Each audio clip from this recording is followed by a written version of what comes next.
আমার নিজের বিয়ের তত্ত্বের রসগোল্লার হাঁড়ি আমি নিজেই বানালাম। উফ, আমি কত ট্যালেন্টেড না। হ্যালো এভরিওয়ান, আজকে আমি তোমাদের শেখাবো কিভাবে এই সুন্দর হাঁড়িটা আমি পেইন্ট করেছি। তো তার জন্য প্রথমেই আমি মেরুন কালার আর রেড কালার ভালোভাবে মিক্সিং করে হাঁড়িটাকে ভালোভাবে রং করে নিয়েছি।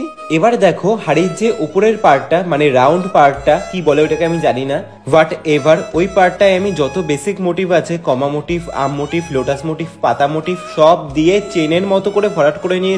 এবার হাড়ির নিচের পার্টে আমি আগে থেকে ত্রিভুজ ড্র করে রেখেছিলাম, সেই ড্র করা পার্টের মধ্যে নিচের দিক মুখ করে সাবেকি কলকার পাতা দিয়ে ভর দিয়া। তারপর ওই ত্রিভুজগুলোর মাঝখানে একটা করে পদ্মফুল দিয়ে দিয়া।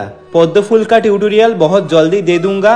हाड़ी कंप्लीट हो गया। तो सबार लास्टे जाते रंग ना उठे जाता है तो ताई जन्य वार्निश कर लिया।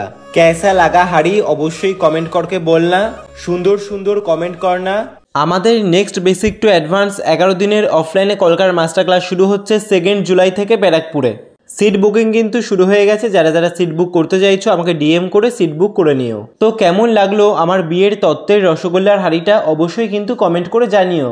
সকলে ভালো থেকো, সুস্থ থেকো, দেখা হচ্ছে পরের ভিডিওতে। Bye, follow for more.